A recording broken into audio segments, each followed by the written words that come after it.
Okay, it is February of 2023, and we are entering the quantum realm when Scott Lang and Hope Van Dyne, along with Hope's parents, Hank Pym and Janet Van Dyne, and Scott's daughter Cassie, are accidentally sent to the quantum realm. They soon find themselves exploring the realm, capital R, interacting with strange new creatures. The movie is Ant-Man and the Wasp, Quantumania.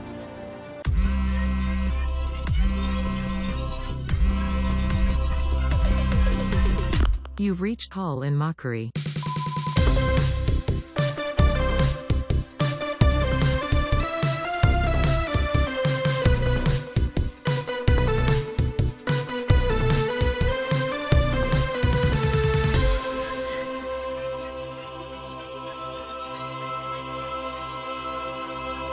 All right.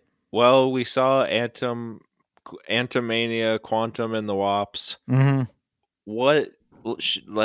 I haven't talked to you about it yet. Nope. Should we get into our non-spoiler reaction, and then we'll get into the spoilers for all the people that care? Yes. Maybe people have stumbled upon this on accident. They said, I'm just going to listen to a podcast about Ant-Man and the Wasp, Quantumania. And then they realize, I haven't seen it yet. What if they spoil something? We'll give them our honest feedback without giving them our honest feedback. Yes. What is your big problem with the movie? What? What makes you think I have a problem with the movie? Oh, just no reason. I don't have any problems with it either. Big problems come in small packages. Mm-hmm. Yes. No, the film, of course, is flawed in many ways, but ultimately, I had fun while watching it. Mm-hmm. That's my big reaction. My big reaction is that it falls into the category of I can't see any movie ever anymore. Every movie is dark. No matter how dark they make the theater, it's never dark enough for, I don't know who's doing the color grading of these films, but they just seem to, I don't know what sort of pitch black room they sit in to make these. I can't see anything. But other than that, at the end of the day, you wanted to interrupt? Well, I was going to say I actually had no problem with this one, but I was in a theater that actually respected. Well, the last movie review we had, I was in a bad theater. This time I was in the big theater where they care about the movie. They project it correctly and they turn the lights down. So I had a fine time seeing the film, but this was better than Knock at the Cabin. I made sure to pick a good theater, but I like the movie. Aha. All right, well, that's enough of that. Now let's get into why we hated the movie. Okay, so they kill Hank. I know. Hey, maybe they should have. Yeah. No, okay, should we go through it? Yeah. The movie comes after, this is the third Ant-Man film. Yes. And now it's actually Ant-Man and the Wasp. Yeah. First one is just Ant-Man, then we have Ant-Man and the Wasp, and now they're sticking with that. It's no more one-man band. And I bet the next one, they might be adding a third. If you know what I mean. I hope so. Because someone else has a suit, and that's very funny. Yeah. The Wasp, they threw the Wasp on to the second one. Yeah. She's not really a part of the second one. No. And then they just kind of had to keep it as the title. It was kind of I fear it was kind of a what we like to call a virtue signal. Mm-hmm. Because when Ant-Man and the Wasp came out, they were kind of in the era of people being like, well, you have 20 movies and all of them star men, white men. And they're like, well, no, we have And the Wasp. Yeah, that people were right. And so they tag it on there, but I don't think she's never had much to do. Right. So that's the problem. Yeah. They just say, well, here it is. She's on the poster. Which is funny because I see a lot of backlash about that for this movie where it's like, it's called Ant-Man and the Wasp, and she's barely even in the movie. Mhm. From the people who I'm sure were upset that they added her to the title for the second one. You can't win. You can't win with it. That's my big takeaway from this movie. Mm-hmm. Just to go right to the end. Marvel is in a place where they cannot, whatever they do, they are going to be a little bit losers. Mm-hmm. Now, of course, you look at the box office and you're like, well, no, they're doing fine. But fan reception is down. The Marvel sector is doing fine. the critic ratings are down. Everyone's down on this movie, but I think it's really more just a reaction to the last few projects that they've been putting out. And this is just the one where finally everyone said, we're not taking it anymore. That kind of happened with Thor 4, which I still haven't seen. For anyone out there that's listening, sorry, wrong show. Wrong show. For anyone out there that's listening, I haven't seen Thor 4. I know I'm not being the biggest Marvel head. It's true. I'm not being the biggest Marvel head, but I need a break from some of this stuff. Landon can gulp it down like it's ramen in the bargain bin. Yeah, well, because it's like 2 hours every 6 months. Mm-hmm. Yeah, I can handle that. It's not a huge deal. It's not some Herculean task to watch a movie. So the people that do that do get so upset, it's too much. They're doing too much. Mm-hmm. It's like, well, I get maybe they are, and the quality is waning because the quantity is up. But it's also what are you going to do instead of 2 hours at the movies? Are you going to go sit on your couch and watch 2 hours of what's that show where the very old guy is mad at the younger guy, but they're the same guy and they own a pawn shop, and then there's a younger guy of the older guy, and they're all basically versions of the same guy yelling at each other. What's that show? Sanford and Son. Yeah. So you're going to watch 2 hours of that, or you can go once every 6 months to the movies and watch a fine little CGI romp. Yeah, but that's the thing. I think people thought Thor: Love and Thunder was sort of an isolated incident. They said, Taika, too much. Yeah, you're having too much fun. You still need to. The reason they fire Edgar Wright from the first Ant-Man, right? They say, you are not doing our thing, and he's like, what are you talking about? And I wrote like, the dang thing. Everyone's eating the ice cream. We get it with the ice cream. Yeah. But then they let this guy do whatever he wants, and everyone goes, no. Yeah. But now I think we're seeing it's not just him. It's sort of, where do we go after 10 years of building to this big climactic. Yeah. Hey, I want some Clamato juice.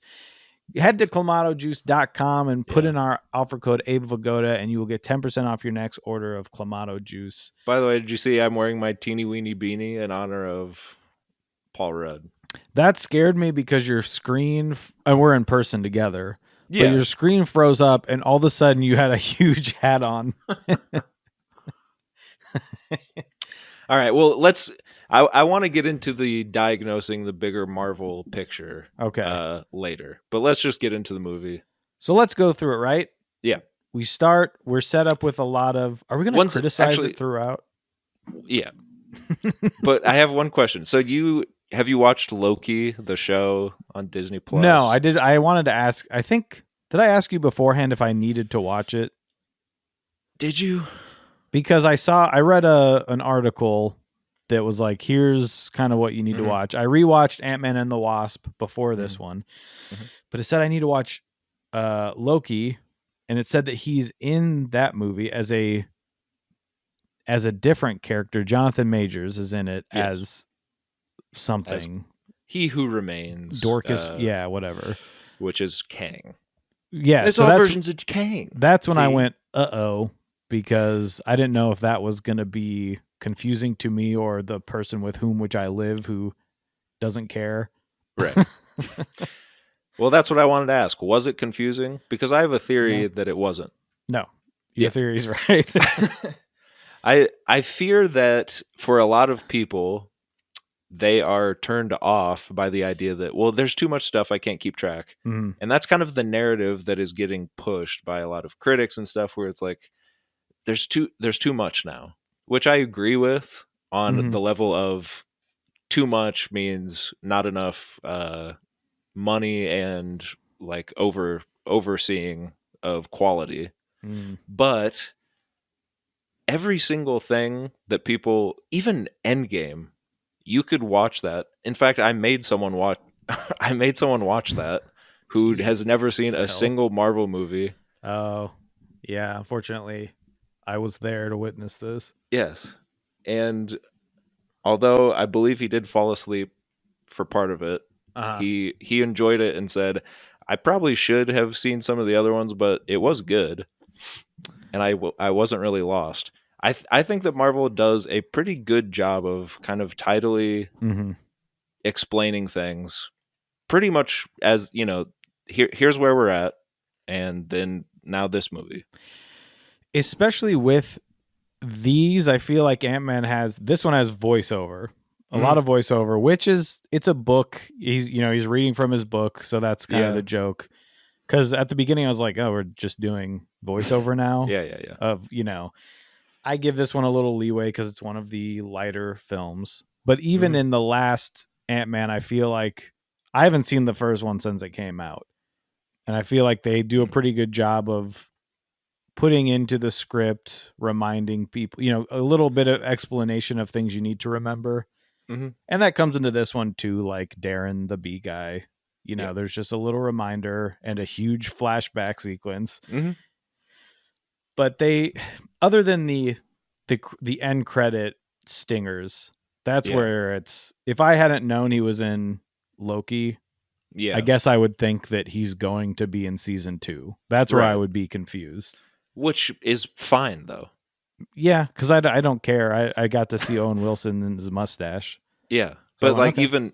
even if you didn't even know the existence of the Loki show, Hmm. you would see a scene that you know that Jonathan Majors is Kang, and then you Yeah. saw he is a bunch of different versions of Kang, and then you see that he's an old timey version of Kang, Yeah. and you see, even if you don't know who Loki is, you see people reacting to it. But yeah. I guess even if you didn't know. Worst case scenario, Landon, you don't know Yeah, who Loki is. that's the worst I case scenario. cannot imagine a world out of the multiverse that we're spinning. Thank you. I can't imagine Exactly. one where I don't know who Loki is. No, Where you're a big. they use the different font for every Mhm. letter. There's a Yeah, toad, I guess. yeah. Well, anyway, okay, so we'll get into the movie now, I guess. But I did And watch just it to because, remind people, we did like it. yeah, yeah, yeah. So Before we let's get into it, we do like it, but I just want, because that's been annoying me, because I feel Mhm. like every movie, I think even Thor: Love and Thunder, which I actually actively kind of despise as a movie, but I really gotta see it. I think even that has voiceover. Like at this point, they're kind of whatever. We'll get into that later. I Mhm. think the overall Marvel scheme is becoming clear to me, but I think the um the always outraged fan base Mhm. and critics are looking at it through a stupid lens. So Yeah. we'll get to that later. But okay, we go now to the movie. We open on the quantum realm Mhm. with, what's her name? Oh, Michelle Pfeiffer. Yes. We know that, is that Janet? Yes, and her daughter is Hope. That's Okay. yes. Damn it, Janet. And then there's Hope. She's in the quantum realm, as we Mhm. know. She was stuck there for quite some time. She sees a little guy come out of the sky. He helps save her. He is Kang. He looks like a nice guy. Yeah. You're like, What is oh, this place? yeah. You're like, oh man, that's cool. And then we go to a funny little sequence of Paul Rudd Mhm. doing the voiceover. I'm Scott Lang. I'm a guy and do this and do that. And it's funny. Uh, Surprisingly, maybe one of the only funnier parts of the movie. They surpri- kind of, for the most part, dispel, other than his personality in general. yeah, I There's mean, no room for jokes in this. I think it's one of the parts that works. One of the Mhm. parts that's supposed to be funny and is funny. Yeah. I think there are other parts that are supposed to be funny, but you're kind of like, is this supposed to be funny? I don't know. Some of the stuff just doesn't work. Yeah. But This does. He's reading from his book. yes, it's He's funny. written a book where he's friends with the Avengers. He's letting everyone know. Okay. And then what? His daughter, he's getting a call from jail. His Mhm. daughter is in jail. He's upset because he's a former criminal. Why is jail calling me? Why is jail calling me? Funny. Then we meet. He meets Hope at the thing, and she has a haircut, and we're kind of like, "Who is that?" Well, it's because she didn't get the Fauci ouchie. That's so right. her hair started to fall out. Mm-hmm. And I always thought like they made her do that, but Mm-hmm. then she's on the press tour, and It was her has, like, idea. she has like silver hair. She's a silver fox now. It doesn't look natural though. It looks like she's I think dyed her hair that color. what I've read was that she wanted to go with this look because it's closer to the comic, Yeah. and then she probably dyed it like silver gray to look marvelous, darling. And I told her, I said, "You do look marvelous, darling." Well, of course. I mean, so she's a silver fox now, except in the movie, her hair is dark as night, black as hell, and hot as love, or whatever. Sure. She gets so Cassie explains people still need help. Yes, we get we have a little SJW in the movie. Because you're like, why is she in jail? In the last movie, she goes, "Dad, I could be a sidekick." And he laughs at her and she goes, "Don't laugh." And then you go, "Oh my God.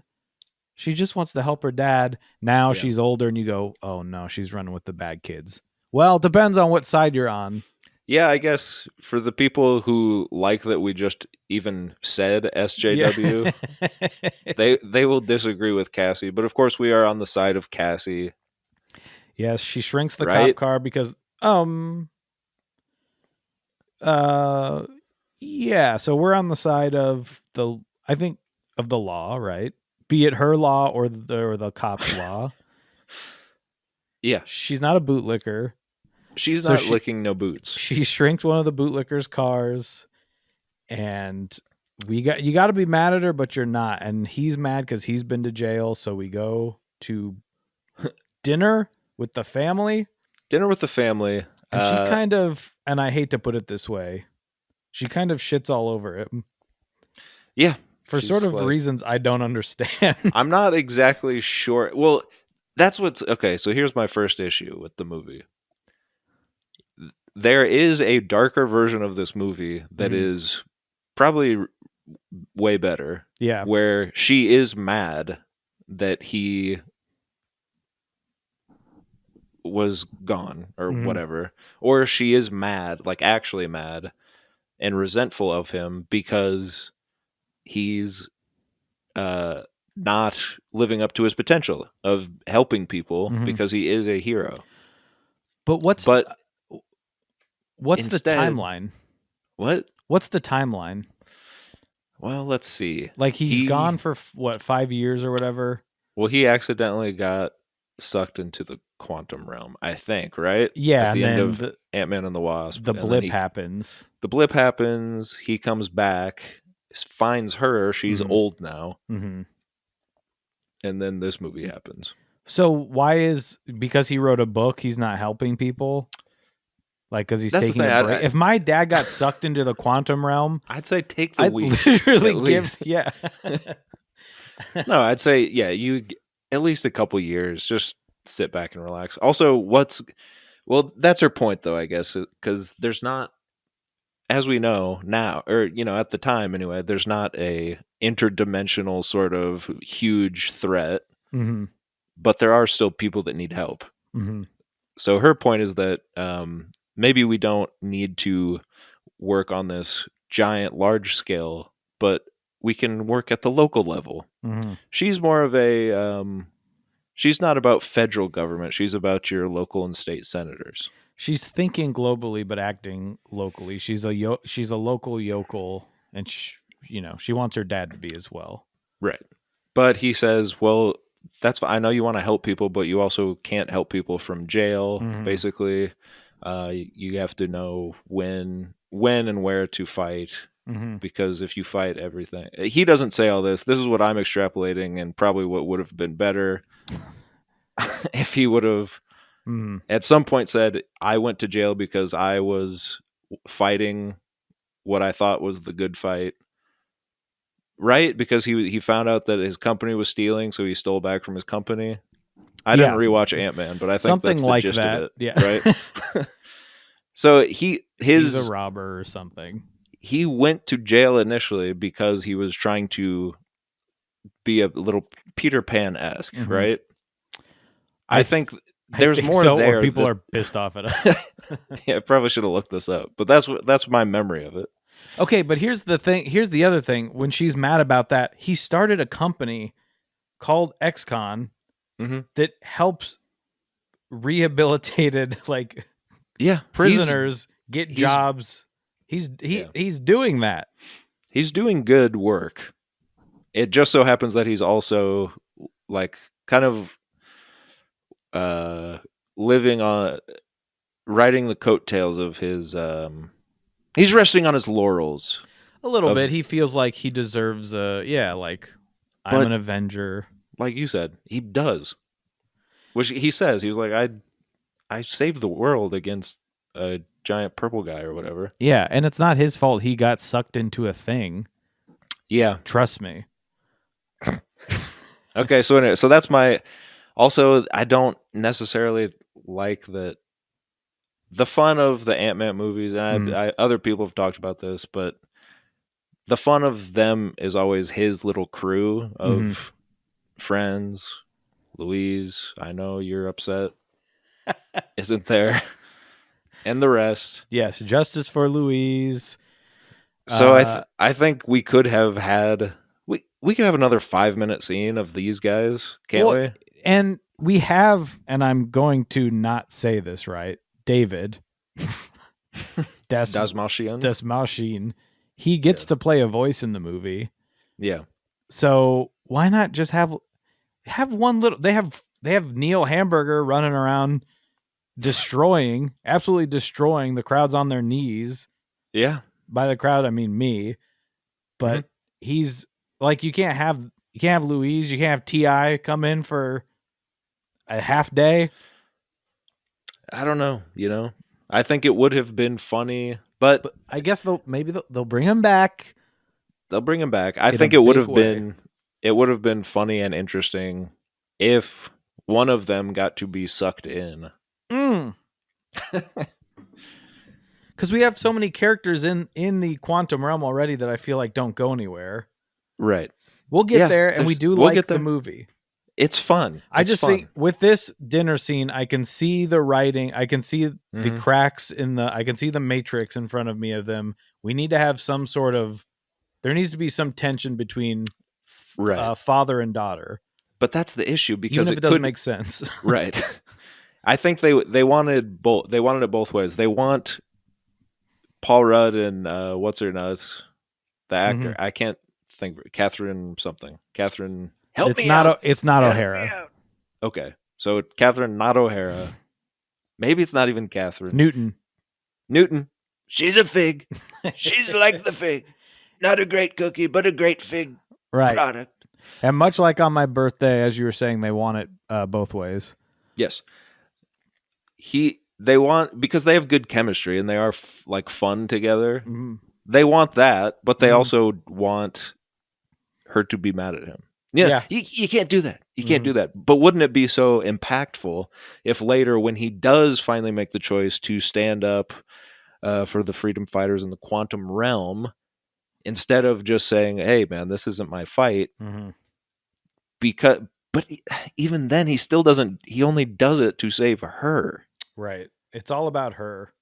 I don't know, man. There's a better movie in here that is like three different choices away from being like a really, really good movie. Can I interject with something just in case? I know sometimes people might not listen to the whole episode. Sure. But I got to get this out there. Okay. there's a scene where he's trying to bond with her again, where they're in jail, right? They're in Yes. they're in the clanger, as we call it, the Kanger, the Kang jail. Yes. And he goes, third time in jail. And then he says, fourth, for me. And they kind of have a little bonding moment where he's like, Yeah. it's okay, you're in jail. Isn't this kind of funny? He says that. He says, third time in jail, fourth for me. The person sitting behind me sighs and goes, huh, like mother, like daughter.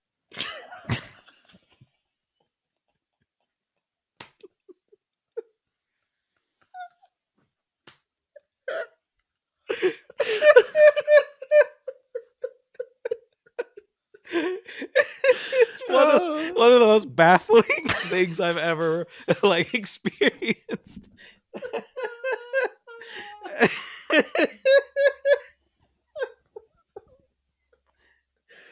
Oh my God. I had to think about it because I'm like, I must have misheard that, but I didn't, because I was like, they said mother, and their friends didn't laugh, so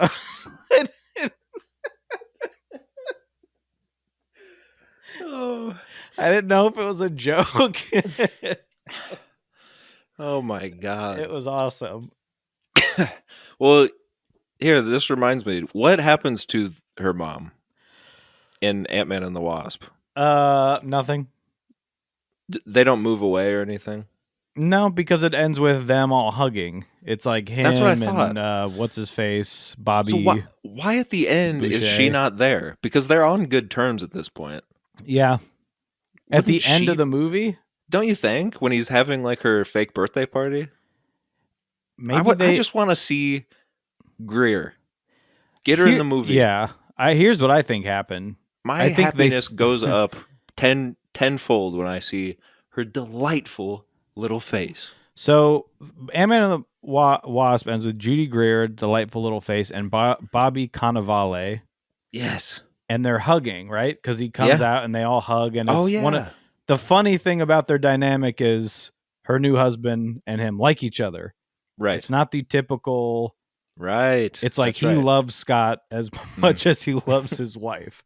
Yes. So that's fun. Nothing's That's wrong. funny. And then he just says something about like, what would your mom think at the beginning? And I was like, Right. did she die? Like, the way they made it sound, I was confused. I was like, why isn't she there? Well, wait. Well, maybe. I guess we don't know. I think they got blipped, right? But they would have come back, right? Yeah. By this point, they'd be back unless something else happened. But anyway, I guess it doesn't really matter. But it just made me think, like, why is she spending so much time with these people that she doesn't know? Mm-hmm. Because then we find out that she's, for some reason, a scientist also. She's building a radio to the quantum realm because she's fascinated by it. And Grandpa Jim, or whatever his name is, Grandpa Hank, she calls him, is helping her and basically gives her a suit and all this, secretly is helping her do all this stuff. Mm-hmm. But it's like, why? She doesn't know them, does she? Not really. Not really. It's just because her dad is dating the Right, daughter of this guy. And also, if my daughter was building a radio to the quantum realm, Scott is like, I am so proud of you. I would be speechless. My daughter's the smartest person in the world. I know. Like, they treat this technology like, oh, she's doing this after school, and he doesn't know anything about it. It's like, his reaction is just so weird. Does she live with him? Like, where is she? Why? What is their relationship outside of this movie? It just feels, that's what I don't, all of it seems very surface level, and I think we could have taken a couple more passes at the script and built out the world a little bit, because we have time. I like that it's a 2-hour movie. Mm. A lot of these movies end up being 2.5 hours, and there's a million things you could cut.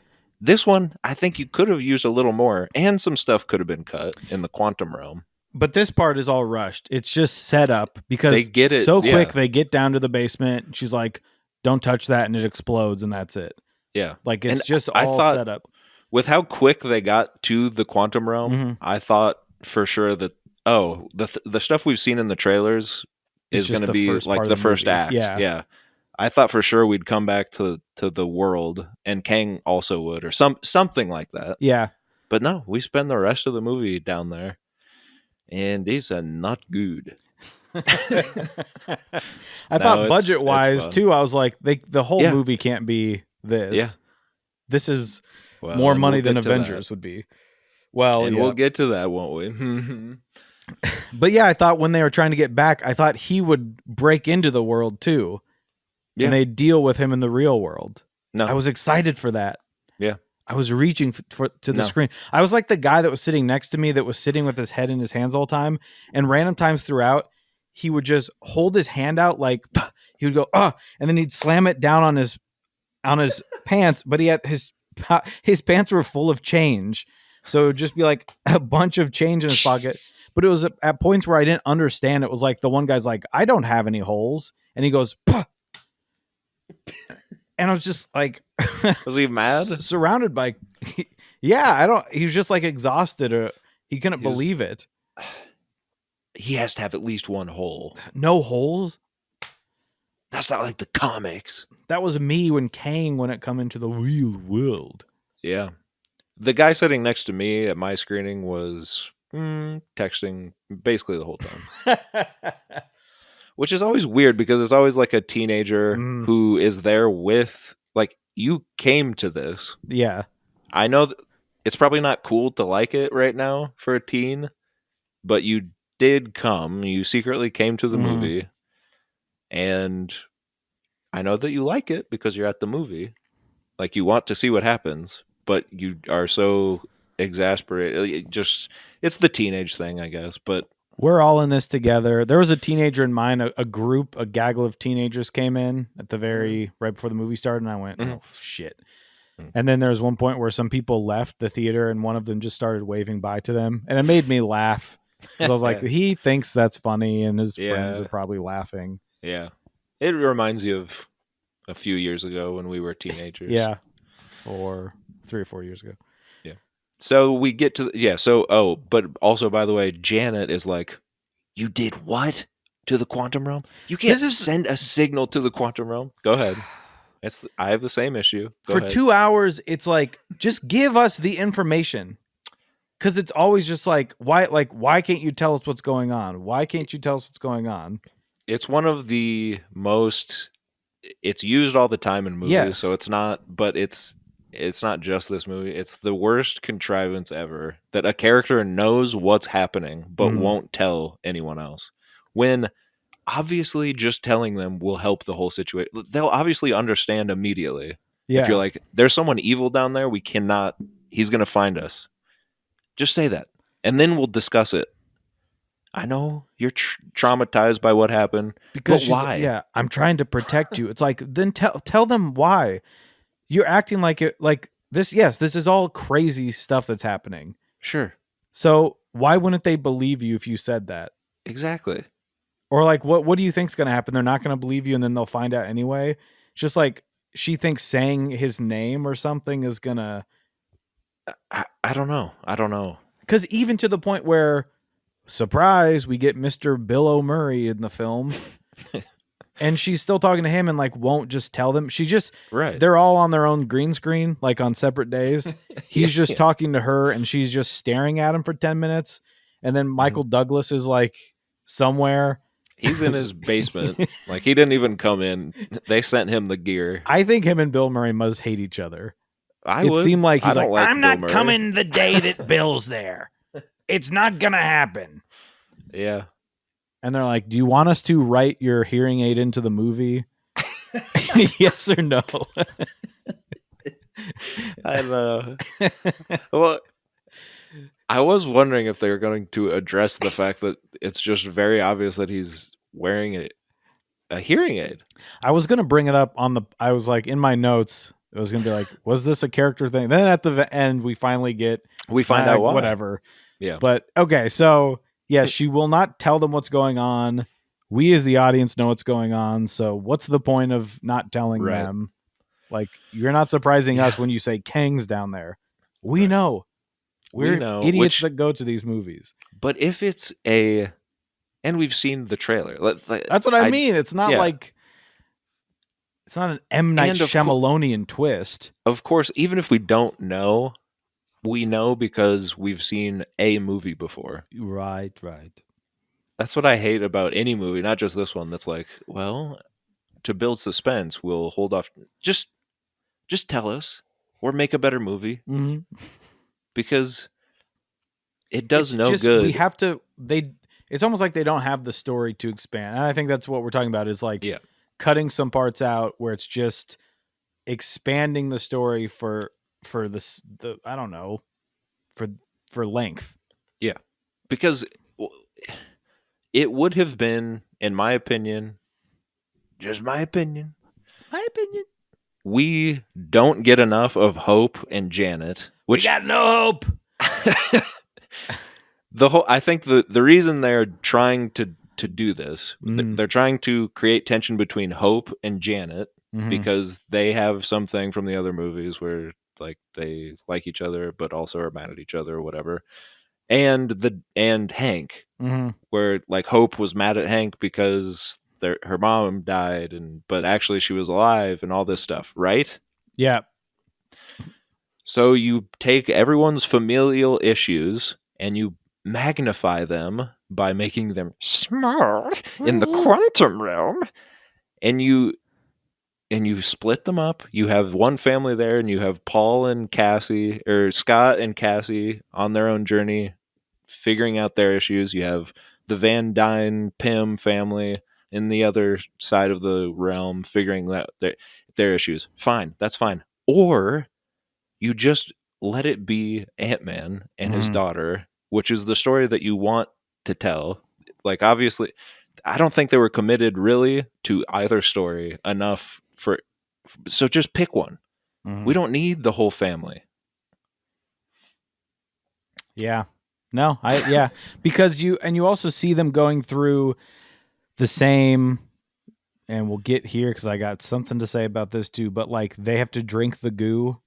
Yes. And then we go to the other family and they have to drink the goo. It's like, what did I come here to watch? A mirror? No, I came here to watch a movie. Yes. Yes. I think some other people in the theater were saying that too. They're like, is this a mirror or a movie? Right. Because I'm watching, just pick one. Right. Or do it together, I guess. I don't know. Or yes. You can have them all together. Come together after whatever. Yeah. and nothing really is gained either way. Like Scott and Cassie meet up with some freedom fighters, and we have a couple characters that seem interesting and like, oh, this might pay off, that a guy can read people's thoughts and a guy doesn't have holes. And of those two characters, you think, well, probably the guy that can read people's minds, he'll come in handy. No, it's the guy that doesn't have holes that comes in handy. That's the one they decide to pay off. Yep. The other guy that can read people's minds is never talked to again. And he can read people's minds, yet we spend, I don't know, 6 minutes of this movie that could have used more or less time in other parts, having them still not believe them. Like, how do we know that you're not a spy for Kang? And they're like, well, we're from up there. What do you mean up there? Big Peopleville. Yeah. Yeah. Like, we do that, which I know you're trying to have the comedy aspect, which is so important to the Ant-Man franchise. Oh, it's integral. But it's not funny. And he can read your mind. Just have the guy read your mind and say, oh, they're telling the truth, which we eventually get to, but it's after 5 minutes of back and forth. It's just, it is a little exhausting, isn't it? Yeah. But it is fun. Like when the guy with no holes, whatever, like you can see the writer's room coming up with new, or I guess just the one writer. I don't know. You can see them coming up with like, who's the next funny sidekick character? Like, we have to have one of these. We have to have a C3PO type. We have to have the R2D2 type. We have to have all of these little things that, Mm-hmm. and it's all fine. I Mm-hmm. like it. I like it here better than I like it in Thor, Mm-hmm. because they're at least trying to balance things here, the comedy and the drama, but it's just, you can see the seams in this movie a lot more than some of the other MCU outings. I thought the little goo guy. The only joke I got out of it that I thought was worth anything to me was Mm-hmm. he says, how many holes do you have? 7. Right. And Paul Rudd, this must have been his idea, It had to. thinks about it in real time. Yes. I can always tell when I think like, why is Yeah. jail calling me? I'm like, I think that was him. There's a lot of Yeah. that in Ant-Man and the Wasp. Mm-hmm. And Well, I and wish there was more room for it in this. if I'm not mistaken, he helped write both of the other movies, Mm-hmm. and he didn't help write this, which I think is why the sense of humor is Uh-huh. different. The sense of humor in this is more of the Taika Waititi and I'm assuming Rick and Morty, because the writer is a writer from Rick and Morty. It's the I'm funny. Here's the little quip. Yeah, it's that, and you can see the seams of that so much more, in my Mhm. opinion, than just a classic comedy bit Mhm. like Paul and the other movies Mhm. came up with. Mhm. Anyway, yeah, I did. I laughed. I laughed out loud I'm when just he glad they also sat there. left that in the Yeah, edit. It's like a Chevy Chase yeah, it's amount of something time. that anyone else doing it other than Paul Rudd, it probably wouldn't be as funny. Right. He just has a way of selling that type of thing Mhm. better than most. And I love it. I want Yeah. more of it. That's what I want more of. I got a question for you. Is Paul Sure. Rudd, you know how Tom Hanks right now is America's dad? Yeah. Do you think Paul Rudd will take that over? I feel Yeah. like he will become America's dad when Hanks finally gets what he deserves for all the Greece stuff, Yeah. becoming Greek, so that he Yeah. can fondle the little ones, or until he passes into the great beyond and his Yeah. brother Jim takes over Woody forever. Yeah. Yeah. Toy Story 10 starring Jim My Hanks. goodness. I And I mean, do have the goodness hat on, gracious. which is either in solidarity or in Mhm. protest of Toy Story 5. We don't know yet. Jury's still out. I'm what? Joey's still out? Joey's No, still out. no, Yeah, I can't hear. no. I can hear you fine. I think you can hear me. So they meet the guy. He talks in his voice, and we start to slowly piece this together. Right? This guy can read minds. Look at all these creatures. One of them has a laser for a head for some reason. Mhm. I know I know I have to suspend all disbelief for these movies, but Mhm. why is his head a laser? How does that evolution work?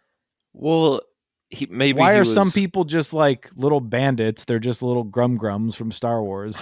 And then there's a guy whose head is a laser. And where does it he talks from like not from nowhere? He's just like, hello. Why does I'm that fine. work? I'm fine with all that. That stuff's fun. To me, that stuff's fun. I found all most of the creature stuff more creative here. And here's what's frustrating though. It's so similar to to some sections of Thor, Ragnarok, and Love and Thunder, but mostly Love Oh. and Thunder, where there's like funny creatures just to be Mhm. funny. It works better here. Mm-hmm. Like when Hank is like, holy shit, that guy looks like broccoli or whatever. Yeah. Because he's That's talking funny. about how incredible the place is. Yeah, It's just it's he's very serious, and then just holy shit, that guy's head is broccoli. That's funny. There's there's similar stuff in Thor, but unfortunately Thor came out first Mhm. and did it worse. Mhm. And so that's kind of in the back of your head where you're like, well, we've basically seen all this, which is just actors that we like walking around a blue screen, Mhm. and they're adding in visual like creatures that look strange, and we're supposed to think that it's funny. And it didn't work there. It works better here. If the releases were different, I think this movie would have been more well received. And while we're here, and just remember that we do like the movie. Yes. I bet the prescribed film guys are like, we have to kick them off the network. They don't like any movie.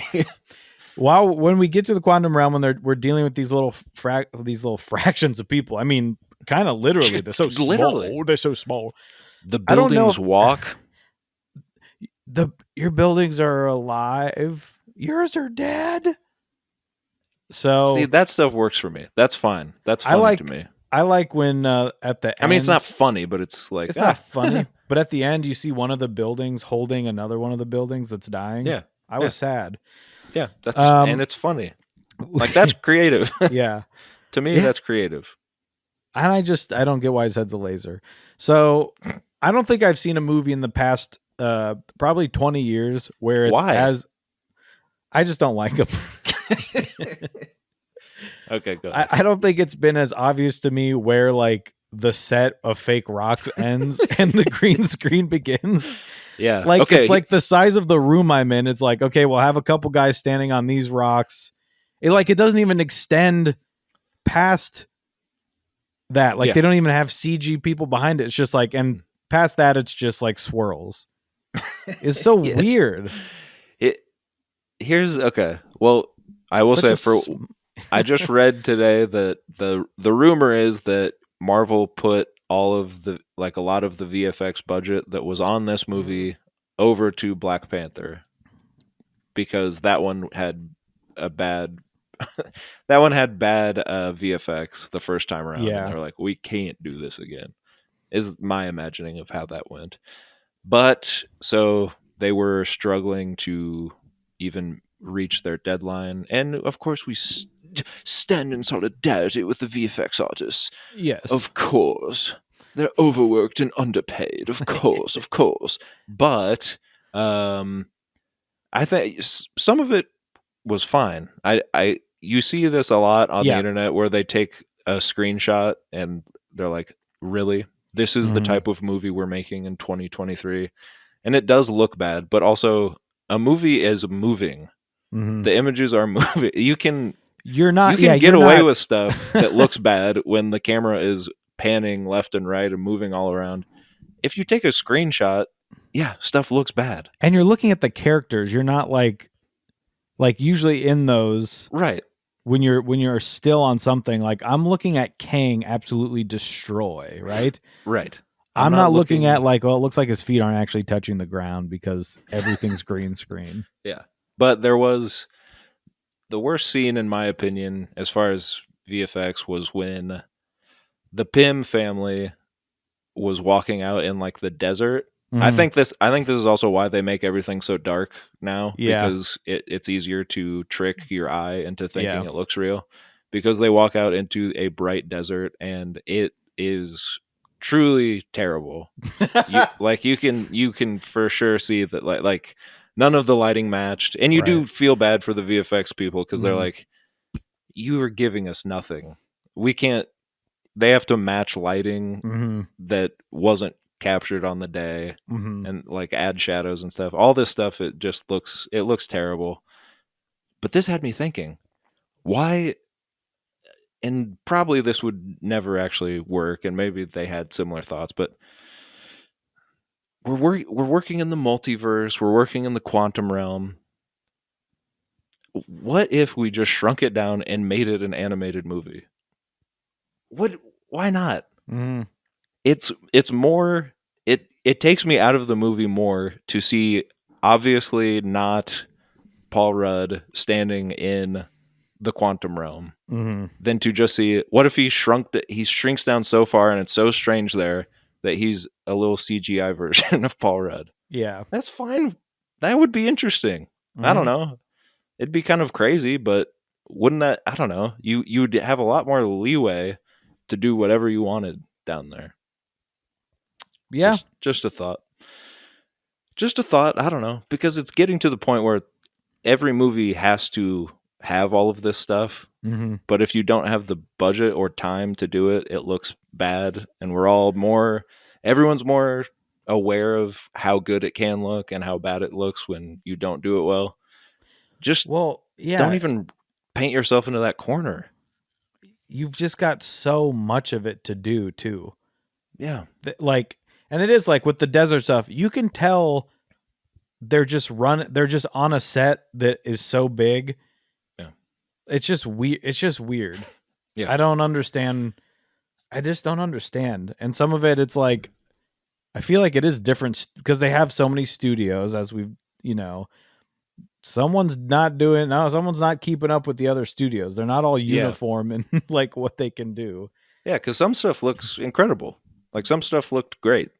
I had no The fact problems that with a we lot. can do any of it is crazy. Yeah. Like that this is like that you can debate that this stuff looks bad Yeah.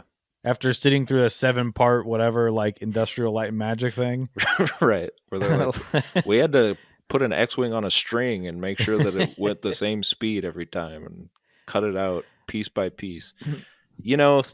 That's true. We should just be happy. But it looked bad, so we can't be happy. No, and it does look weird sometimes when it's just Paul Rudd's head floating on an animated body. Yeah. But I will say, well, I guess later on, actually a couple of times there are I thought some really cool shots of like someone fighting in the foreground and in the background you see, I can't remember what it is now, but there was something at the end fight. I was like, hey, that's a really great shot. It looks really good. And I think someone goes under, I don't know, I can't remember. But as I was watching, I was like, hey, this ain't all bad. That's a great shot. That looks like it was right out of a comic book, and it's telling you 3 different parts of the battle at once, and that's just a good shot. Mhm. So it's not all bad. Okay, well, I guess you liked it. So that was our review of Ant-Man. So we get to Bill Murray. Bill Murray is bad at acting. I've always hated him. He's Did not you know he good. was going to be in this? Yeah, and everyone okay. did. I didn't. No, you should have. I really didn't. When he walked out, I mean, no one else in the audience moved a muscle. Yeah, because I was like, there he is. he was in trailers and stuff. Oh yeah, didn't see him. Figured it was going to be a one-shot thing. I was like, yeah, he's going to die, and yeah, he's there to just kind of be a nasty sex fiend. This is why I think when they split them up, and Bill Murray's wanted to do something in Marvel for some reason. Yeah, doesn't seem to like acting. No, doesn't seem to like. But he's like, oh, get me in one of those. Yeah. So they get him in this just enough to find out that like Janet's a like dirty, nasty fiend. Yeah. And then they meet back up. So it's like they split up, they drink the goo.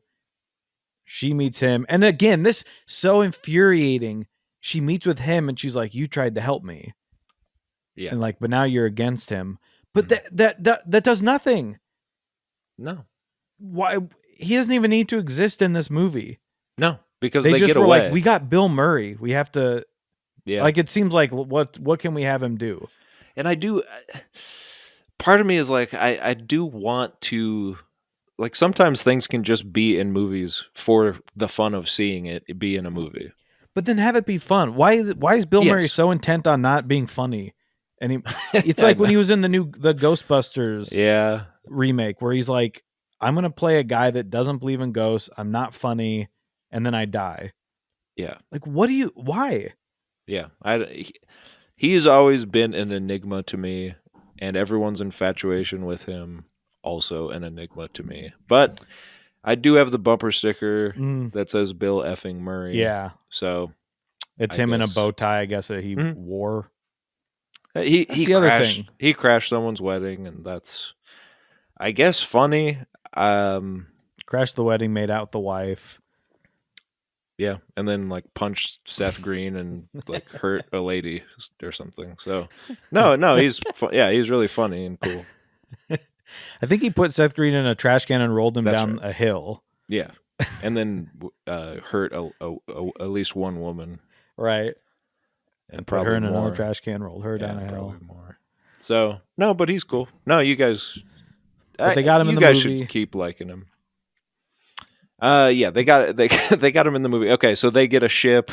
By the way, the goo, it also changes their mouth movements. You're caught up in the wrong stuff, man. I know this is. I knew that we were not gonna. I knew the laser head guy. You were gonna say no, and I knew if I said the goo, but Well, it's like you that's can all tell what they're comic book saying, stuff. but their That's mouths fine don't with me. moves and their mouths don't moves in comic books. Well, I know, but so what? I think I think their mouth should still be moving in their original tongue, and it should all be voiceover. Okay. I know that's harder for them, It would just but the it makes whole no rest of the sense. movie is like that. You drink the goo. Also, you drink the goo once, and you're just good to go. There should have been a moment that would have been fun. Like it Where starts to deplete, at a like very important Mhm. time. and then they Paul- need the guy to come back and give them more goo. Yeah. And he's like, "You think I just have goo to give all the time, or whatever?" Yeah, and then he's like, kind of hoping, and he's like, "You're right, I do. Open your mouth," and then he Mhm. squirts it in. But wouldn't that be funny? And another moment where Paul Rudd can be funny, where he's talking to someone, and then he just starts immediately starts gibberish, Mm-hmm. and they're like, "What are you saying?" He's like, "That's funny," and you're like, "What the heck?" Because as an audience, you forgot. Yeah, you're That's like, "Why?" funny. Yeah, yeah. One of the hardest times I ever laughed at a movie in theaters was Steve Carell in I almost said Despicable Evan Me? Almighty. Oh, In Bruce Almighty when he's yeah, on the news. yeah. Me and my family all sitting together just laughing our asses off. It's funny. You have Paul Rudd do that? You have Paul Rudd in the what's that movie? Wanderlust, where he's Yeah. doing the Yeah. thing in the mirror. Yeah, Yeah. it'd be similar to that. Mm-hmm. You know that he's funny doing that. Right. Just let him. Let him do that. Anyway. We should have wrote this movie. Sorry, we should have righted this movie. Yes, thank you. So we should have had written it. We should have had written it, yeah. So they drink the goo. He gets eaten. They have to go. Michael Douglas says he went on a date. Of course, we know what happened on that date. He did much of what Alf is known for doing. And it was Made all him worth sick. it. Finally, what's her nuts? We're 45 minutes into the movie at this point, I think. Finally, Janet starts to tell them a little bit about what happened. Yep. Right? Yeah. So it turns out Kang and her were friends. She thought he was a good guy. Also, by the way, they banged each other. Oh yeah. Yeah. You're gonna go with Bill Murray? Like the Yeah. guy's 80 now. 30 years ago, he's in his 50s. Yeah. He looks about the same as he did then. Mhm. You're not gonna. You got Jonathan. You have a statuesque golden god dripping Yeah. sweat in front of you. He's like, "Help me fix my ship." Yeah. Yeah, I'll help you. Yeah. I'll do a little more than help you. I'll get under the hood, check your oil.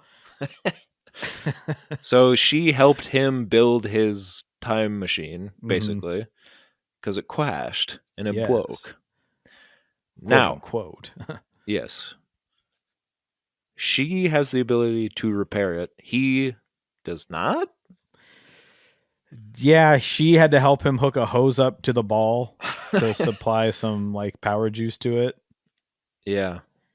I don't know. She blames. There's a lot of people in this movie, and they're trying to say something. I think about blaming yourself for things you could not have foreseen happening. Yes. An interesting idea.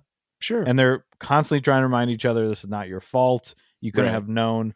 But it is like this guy is like this insane, powerful. He's built this empire, but she had to help him get his juice ball glowing again. Yeah, it just doesn't quite add up.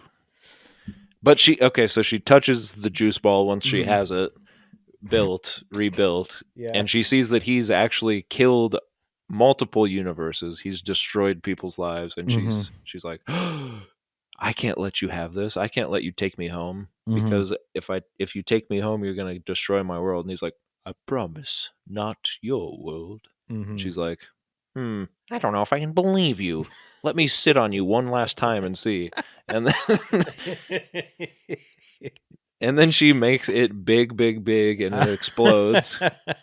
And he's mad. And then apparently they both just live here for the next 30 years. Yeah. He builds an entire kingdom, and Mhm. she is secretly living there. Yeah. Why? Mm-mm. I don't know. I mean, I know he can't leave and she can't leave, but she knows who he is. Go Yeah. tell everyone that you've met in the quantum realm and say, we got to get rid of this guy. He's Mhm. bad. And then And you they hear they seem to find like Kang's little daft punks. Mhm. They seem to find everyone pretty quickly. So it's Yeah. like they couldn't have found her and killed her like 30 years ago. Right. You know, it's cool. And the little daft punks come down from their ship and it's like a light saber rail. It's Mhm. like a beam of light and they have a little Yeah. stick. That was That cool. Mhm. And they're like, They're like, faster, better, faster, stronger. yeah, that was cool. Mm-hmm. But yeah, I don't. And everyone knows her because when Scott Everyone and knows Janet. yeah, everyone knows Janet. Like, you know Janet? Yeah, we know Janet. How do you know Janet? Blah blah blah. That whole thing. So obviously she was working with the Freedom Fighters. We know that Bill Murray was working with the Freedom Fighters. Why wasn't she like a week later when he starts like, there's some weird buildings going up over in the west side. Mm-hmm. What do you think that's about? Oh yeah, this Kang guy, he's killing people and making an empire. You're like, oh, well, we should do something about that now rather than wait 30 years. I don't know. It just doesn't make sense. But anyway. Can I this is probably as good of time as ever as to ask this. Did I miss something as to what his motivation is? He said I feel like I missed something because I think they made it. I think they're wanting to play it a little vague because at the end he tells Scott, if you don't let me off, if you don't let me out of here, yeah, if you don't get me off, if you don't sit on me right now, something way worse is going to happen. Mm-hmm. I'm the only thing standing between all of the other Kangs and you, basically, is what he kind of implies, if not says outright. And then we have the little bit at the end that I found funny, although the voiceover mechanic doesn't work as well because there's not a book anymore. He's just doing voiceover. Yeah. Just a little, that's the problem. A little pet peeve. But where he's like, wait, did he say if he dies, everything's bad? And it's funny. Slowly zooms in. Yeah. Yeah. So I think they're making it a little vague, but from what I can glean, he was killing other universes created by other Kangs that were evil. That's kind of what I thought, but then I'm like, so they created them, but are the universes evil? But then because she says something about like, that's what, like, I don't know, that's what I don't know, villains do or something. And he's like, that's what conquerors do. And it's just this like wanton need for power. And this is exactly what I told you I didn't want. Landon, I said I like when it's just Spider-Man and it's just a guy in his neighborhood. I know. And then in Ant-Man and the Wasp, it's just you're on house arrest. Yeah. So it's just a local bad guy. It's a fun little local story. When you try to because then you had Thanos who was like destroying the universe, and now this is Kang who they have to keep raising the stakes. Then all of a sudden it's like, actually this guy's killed trillions of people. It's something that doesn't even, you can't even actually wrap your head around. Like it doesn't make sense to your brain. This guy's killed trillions of universes. Like, what does that mean? I know. Well, that's what it's just too much. It's too much. And it is people like, because I've seen people complain that like the stakes of the multiverse are nothing because you can always go find another Spider-Man on a different world or whatever. No one's ever dead. But also, if you can lock into the concept that there are other people just like us living in a multiverse and they are being killed by these people, that is bad. Like that's a bad thing that a hero should stop from happening. Right. But it, like you're saying, it is just so hard to like. It doesn't seem real, obviously, so we can't fathom it. And how is he doing that? But then it's like he won't kill Scott's daughter. Well, Like you that's would just think you out would, of kindness but you would think that because he made just a deal. but his brain, it's like I feel like the Dr. Manhattan thing of him seeing people as nothing. He's like, Yeah. I cannot relate to you. Yeah, You would think this guy that's killed trillions of people, it's like, oh, out of an act of kindness, or like, I'm going to threaten your daughter and not kill her. yeah. People mean nothing to him. I just don't get it. Well, then it comes to like, because he's like, well, you're lucky that I need you for now or whatever to steal his little thing out of the probability storm or whatever. But it's like, Because he can't get why? small. Yeah, but can't you just take his suit and do it yourself, or use your special powers that you can just like kill people with a snap of a finger Mm-hmm. and just like suck it out of there, like Wingardium Leviosa or something? Right. Can't you just suck it back? He's got big blue beams that come out of his hands. It's the problem with all these these big superpowered villains. They have the power that you need them to have at the time, and it just we don't know what it is, so it's hard for us to care because, or it's hard for us to understand why would he need Ant-Man? Right. He's even said, I killed so many Avengers I can't even keep track. Are you the Thor, the one with the hammer? And it's Yeah. like, this Ant-Man is going to take down this guy that has destroyed millions of Avengers. Yeah, I don't. But okay, so well, I don't know where we left off, but okay, well, so the ball gets big, right? And now Scott has to go get it for him. Let's go there, right? Oh, okay, sure. We're gonna Because skip she blew MODOK. Okay, MODOK is funny. He's giving us all life. Did you? I mean, I found it. I did find it pretty funny, for the most part. If you show me anyone, you could show me you with a stretched face, and I'd laugh. Exactly. It's supposed to look silly. That's what's funny. They just like, it's just him staring at him, and he's smiling back with this stretched face. Is hilarious. But It's I like that it is his villain from the first. Like it. That is good, at least. Yeah, he didn't know what else to do, and he kind of found this guy helped him and made MODOK. I never understand MODOK. I don't know who made him in the comics. I was surprised kind of they killed him. Yeah, but that was also the funniest part of the movie because we do get the moment that felt like a Paul Rudd inclusion also. Yeah. Where he's like, at least I'll die an Avenger. And he's like, yeah, I guess. And then, oh, you were like a brother to me. And he puts his little hand on his face. It's like, yeah, I guess we were like brothers or whatever. And then Paul says, well, a lot's happened today or something like that. And we get a wide shot with like the sad music. We take the moment to have a laugh. That's funny. Yeah. I love that part. Yeah. I'm glad it's in there, and his little legs, and you see his little butt. Yeah.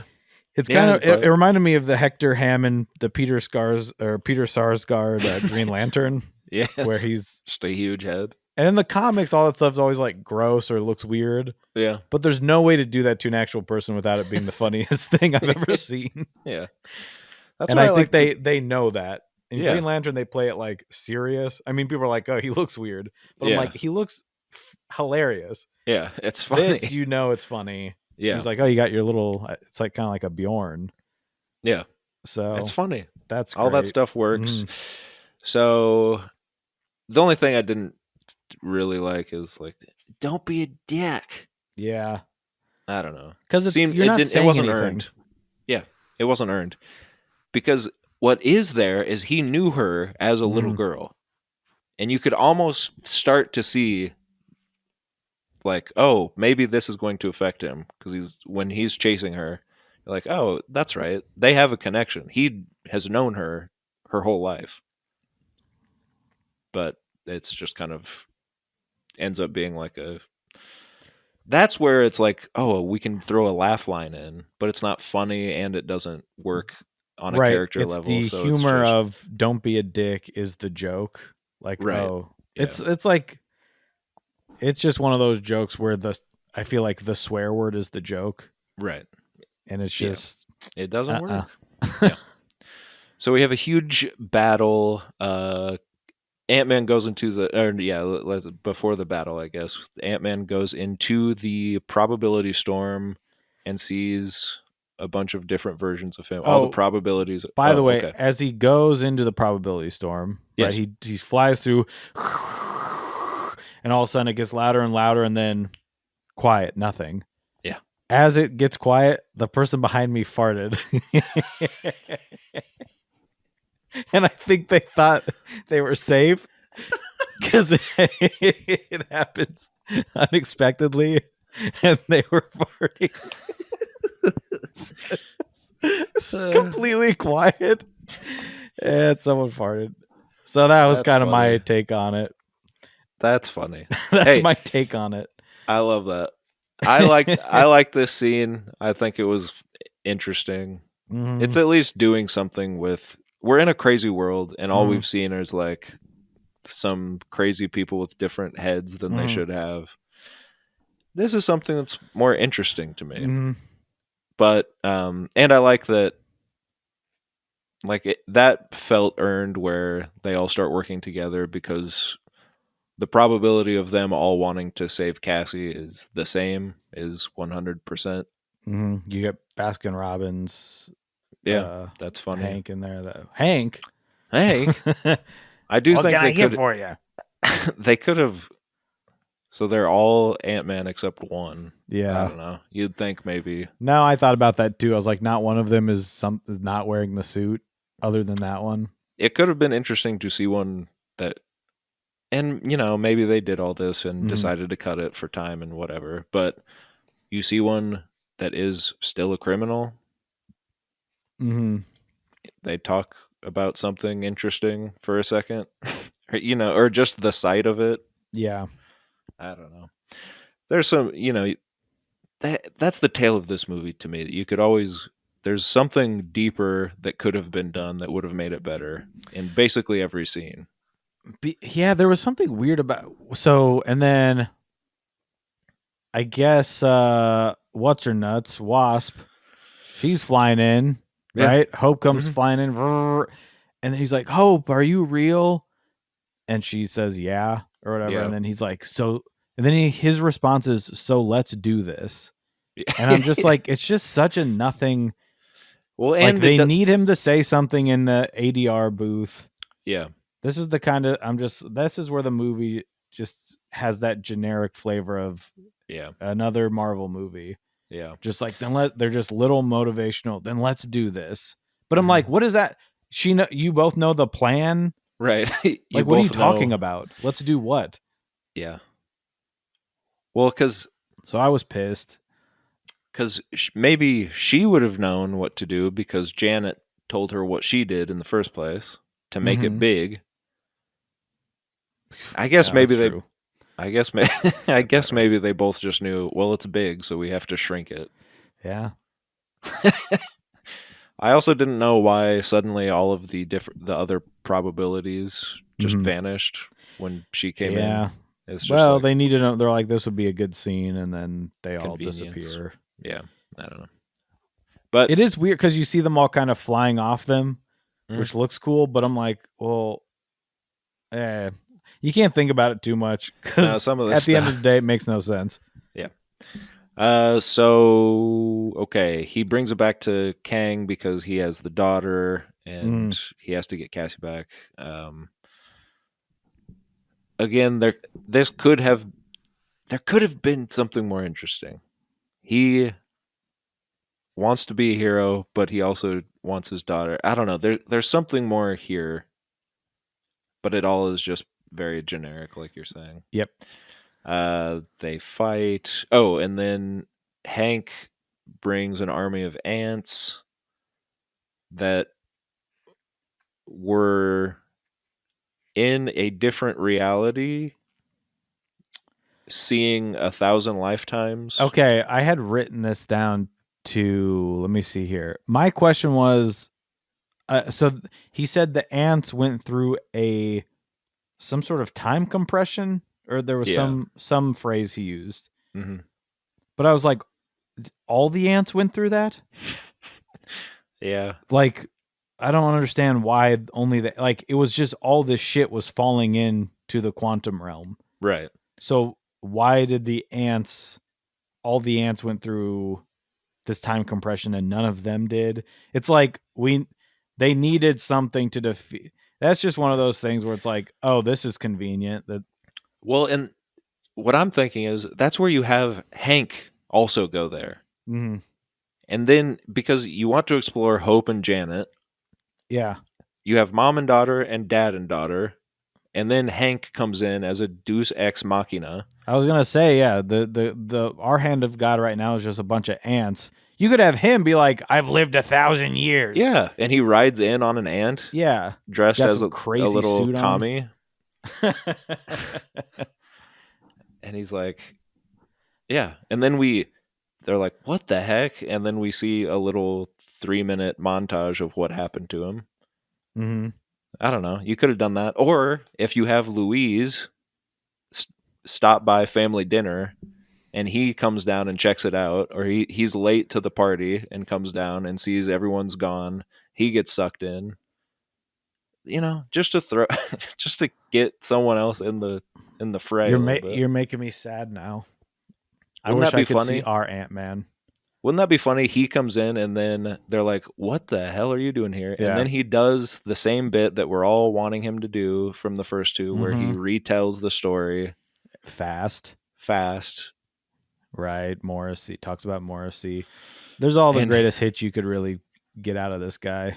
Yeah, I saw 1,000 lifetimes. There was a weird world where blah blah blah. You know, you could all of the crazy stuff you want to add, but you don't have time. You could quickly do it in a little montage. How does time work down there? I don't know. Or how does Kang? Doesn't make sense. Does Kang he can't get older? Is he?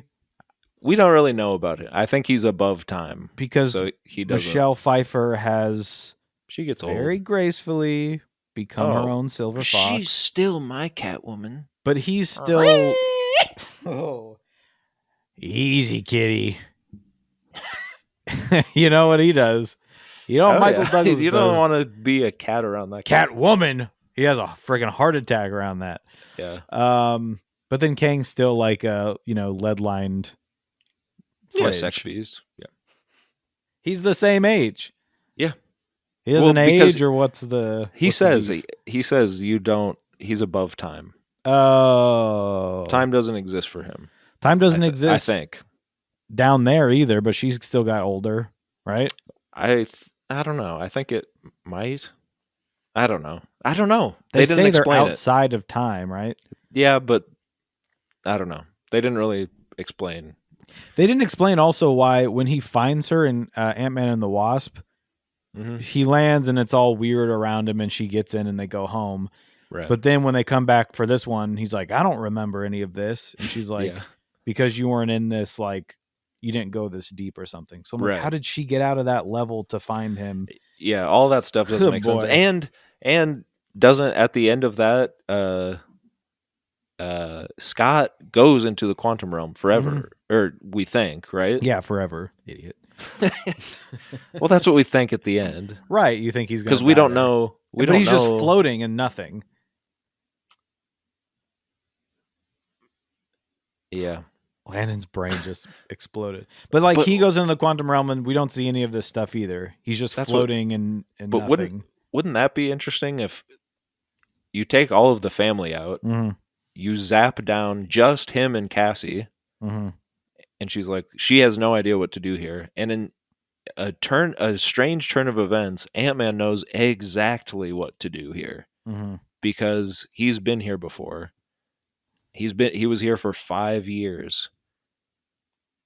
Yeah, and he knows about Kang. It's something he's been keeping from the Avengers. I don't know why he what would did have. he do for but 5 years that he didn't know about? That's what. Maybe he wasn't. People are probably mad at us because he wasn't in the same quantum realm or whatever the hell. But I don't know. It just that could have been interesting. Where usually he's like the guy that's trying to keep up with everyone else, but he comes down and they're like, and that would make more sense that he's trying to keep what he knows from Cassie because he doesn't. And oh my god, this is so much better because she's like, we have the same setup where she's like, there are real, there are still things that heroes need to do. Meanwhile, we see that he's like, yeah, there are other things going on, but he's trying to keep it a secret because he knows if he tells someone, if he gets the Avengers to go do this, it could ruin the world again. He doesn't want that because he just got his life back. You could do something like that, and then but they accidentally get back down there, and he has to confront Kang again. Speaking of that, Come on, tell me that's better. I like that, but it brings up another point. Okay. When I just Janet, want validation, Joey. no, is the best. I think it would be a hit Marvel film, and I think you should submit that to. I don't know. What do you want me to say? Who's the That's guy all. that directed this piece of shit? Peyton. Send a script to Peyton. Manning. And his Hey, brother. Eli. Yeah, Do you like using Verizon? absolutely. Go. I do already. Hut hike. Okay. Do we still like that they do commercials together? Yeah, I think we like them. Okay. Yeah. So Janet is like, you're sending pings to the nether world, the Undercroft, right? Yeah. And so That's rather ominous. so they're sending pings to the Undercroft, Uh-huh. and she's like, don't do that. But she was keeping this. Stay with me here. Yeah. She's keeping it a secret. Why wouldn't she tell them this is going on so that they know not to do that? Because she was like, I didn't want to tell you about it to protect you. Right. But it's like, If wouldn't you you told do us, the exact opposite to protect them? Yeah. Like, we can't go back there. Right. Like, do you think Michael Douglas would go, well, if there's a guy down there that needs to be stopped, I'll go do it. He would, Right. no, he doesn't. He would stay up with his big giant batteries and all that crap. But it's Yeah. like, you need to tell them that's happening so they know it's dangerous. Yeah. I don't know. So why doesn't she tell them? I don't know. I don't get it. That's one of many problems I have with the movie. But so they fight, whatever. The ants come back and save the day. A lot of people are mad that Kang was defeated by ants. Mm-hmm. What say you? Are they mad that he was defeated in general, or that like Ant-Man didn't do it? Well, I mean, it's not really defeated by ants, right? They carry him away. They carry him away. I mean, it is weird suit. that, like, I don't know. He's killed a bunch of Avengers. He's killed a bunch of Avengers, millions of Avengers. All of these people that are down there, he's just evaporating. He's evaporating all these people with his hands, but then when he uses it on our heroes, it's just like they're getting punched. Yeah.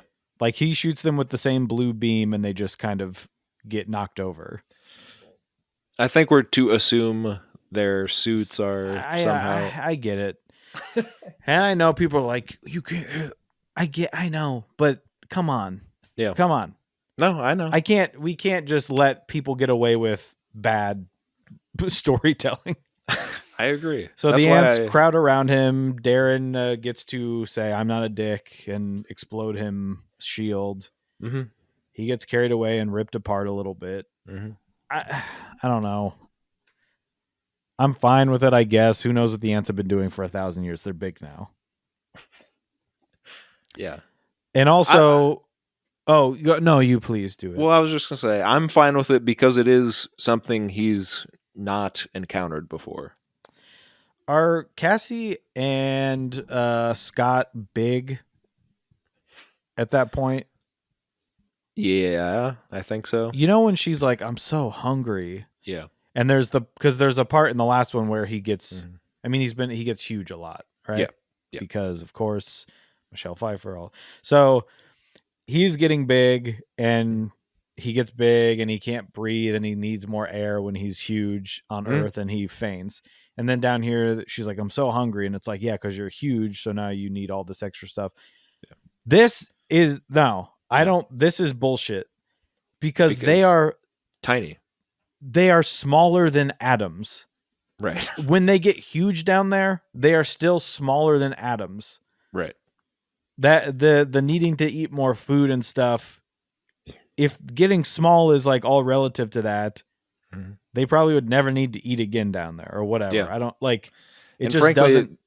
shouldn't they be like super fast and like super strong and like all that stuff? Yeah, because they're tiny but a little bigger. Which you could use all of that to explain how this Ant-Man beats the most powerful person on Earth or Mhm. in the universe, the multiverse. You could, if you just do play by your own rules that you've already established in two other movies. That also Because bothered he me. picks him up and crushes him in his hand and like crushes him against a building, and somehow he does something that makes Ant-Man shrink back down in size. Yeah, But then it's the ants carry him away. it's all kind of just whatever. It's just so weird because his strength, everything would get the size thing just does it's all relative to that. They're still small.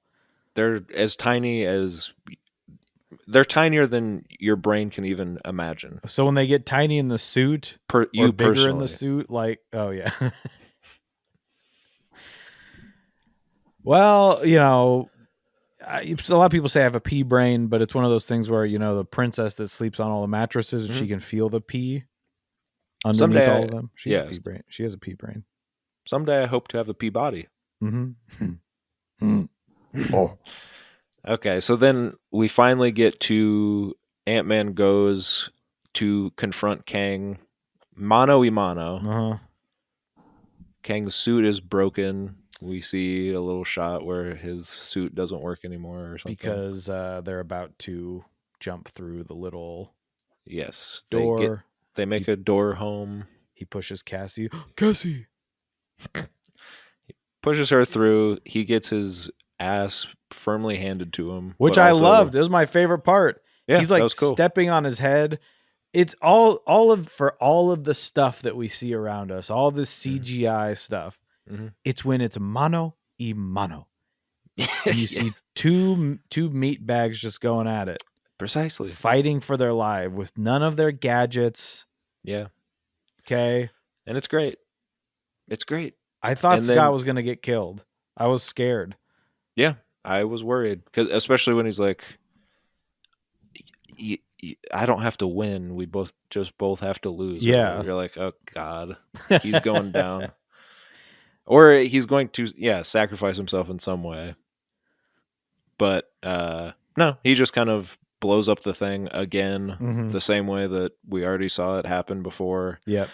So nothing really new happens, and then for some reason this time it sucks the boy down into it. It Yeah, sucks so Kang in.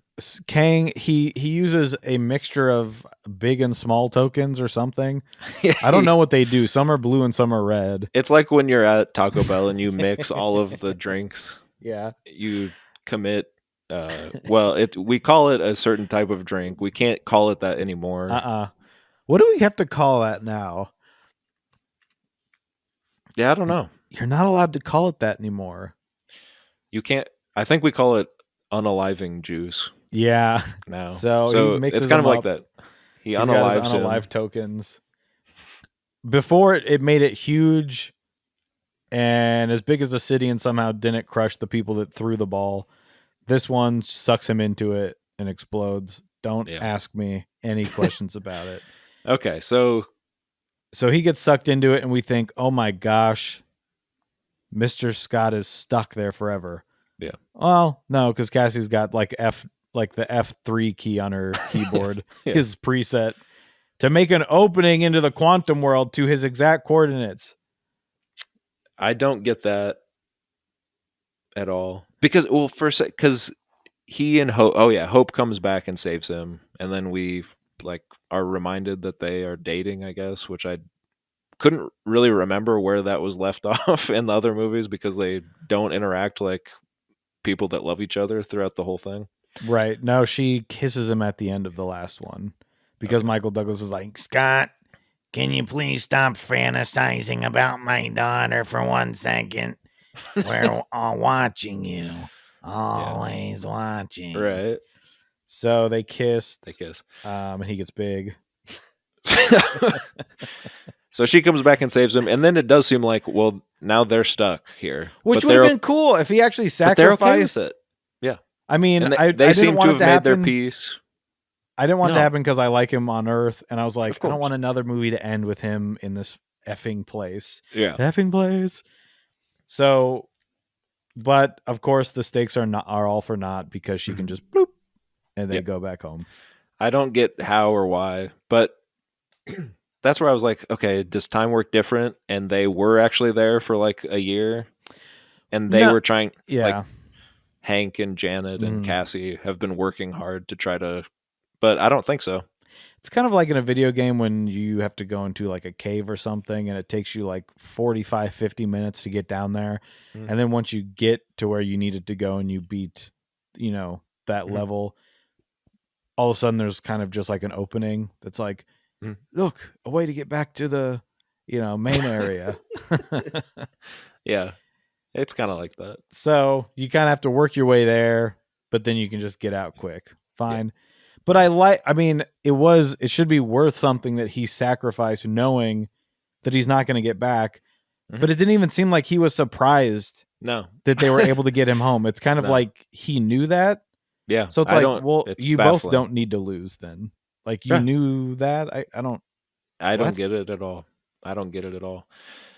And it does deflate all the stakes that you thought could have been there. Because, yeah, like you said, like they don't even give a shot of him like, oh, a portal. Or her like it's hard for them to do this. Right. They just immediately go. Because when it closes, she's like, Dad! Right. Right. They act like it's the big deal that it should be. Right. But then it's just immediately like, oh no, actually we can just open that right back up. No, because I'm the smartest person that's ever lived. Yeah. So then we get the fake birthday. Yes. He's back on Earth. For some reason, people don't like him as much now. I don't really understand that. Mm-hmm. Like, or they don't want him to take pictures with their dogs anymore. Is that what I'm getting? He sees a dog and smiles at it. And the coffee guy is like, oh, no, you're not Spider-Man. You're the other bug guy. $12. $12, yeah. Which is funny that he's like, okay, $12. Yeah, he's a great actor. I love Paul Rudd because he's like, $12. Yeah, it's just funny because he's not like that is something nice. People do. Yeah, like okay. Yeah, like $6, like whatever it is, but I don't know why. Yeah, nothing has changed for anyone on Earth, right? I don't know. Maybe it's just that he's a celebrity and he thinks he can overcharge him. But why now? Also, I'm pretty sure that guy is from I Think You Should Leave. He is. Yeah. He's the guy that says he must be friends with Paul Rudd.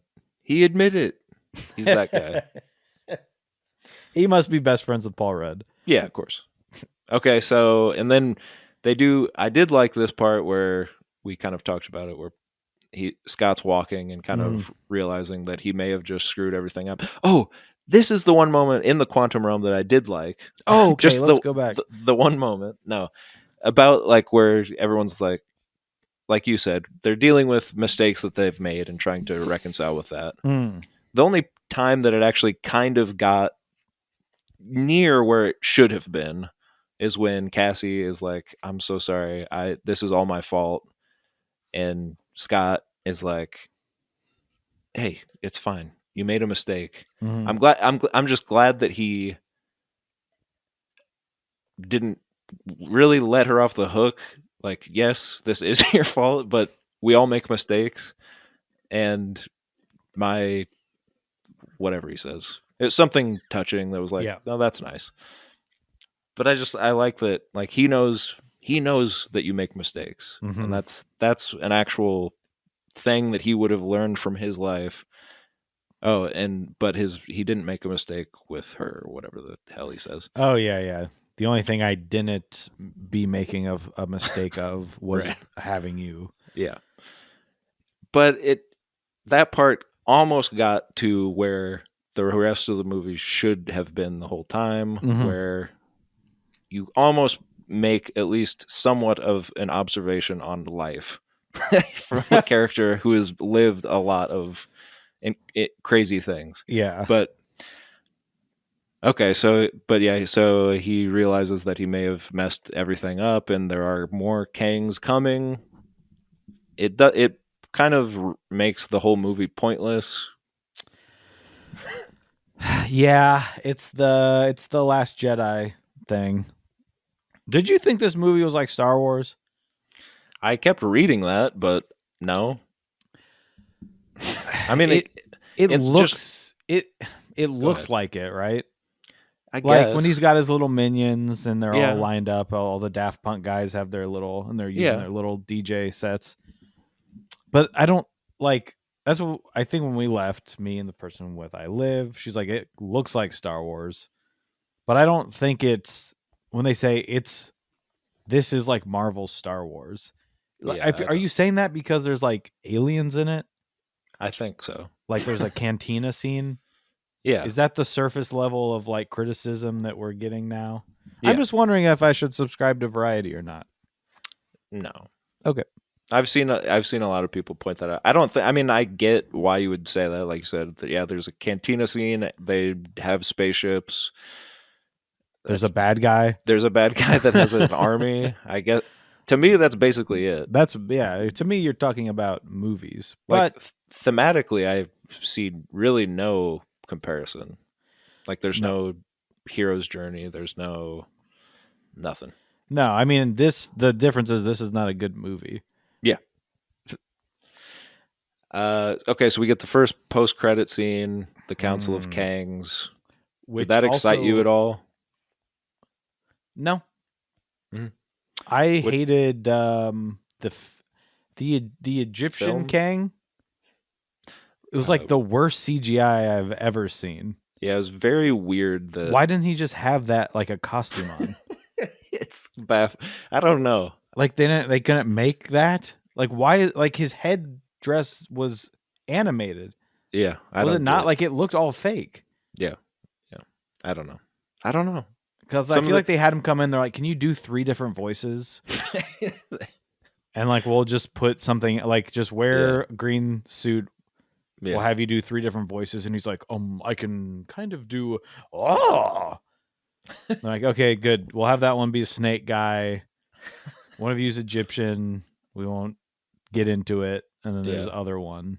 Yeah. Well, the comic fans are screaming when They are. see. To me, it means nothing. There's a bunch of them, and they're like, we're just getting into the multiverse, which I thought we had been for the past 5 years of these movies. Yeah. But I guess we're just now breaching it, and I'm kind of like, I'm over that. Yeah. Yeah. Well, that's the bunch of Kangs or whatever. Why they're I don't know what they mean in the universe, and like, why was Thanos what he was, and we're just now hearing about this guy. Yeah. Yeah. Well, okay. So, what do you think of this movie? If you can rate it out of Ant Hills. I mistakenly saw the Rotten Tomatoes thing beforehand. I try to not look at these aggregate sites of. Sure. I typically don't agree with them. Cabin in the Woods is pretty spot on. But this has like whatever. I saw that had like the lowest rating. It was like 45% or something. Yeah, it's pretty low. I don't think that's warranted. But I feel like 6 is kind of giving it too much. 5.5 seems pretty low. That's like an F. Yeah. I don't give it an F. No. I give it a D. No, Yeah. I I like Ant-Man and the Wasp. Yeah. I like the last one. I thought it was Yeah. great. Yeah. Walton Goggins Yeah. as the bad I guy. I like Ant-Man and Ant-Man and the Wasp. They're fun. This is This just is a different thing. it is. I give it a 6.5. I was gonna give it a 6. Yeah. But I you liked didn't it let me just finish. a little bit.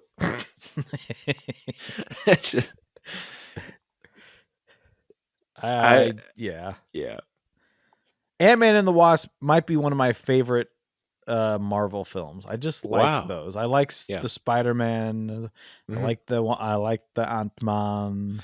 Well, and so they talk about the director wanted to, because the Ant-Man movies have always been the palate cleanser, Mm-hmm. as we've kind of talked about here too, where the big stakes of the Marvel universe, whatever, and then we get the fun little Ant-Man movie in the neighborhood, just kind of running around San Francisco, making things big and making things small, and it's fun and inventive, and we love to see it.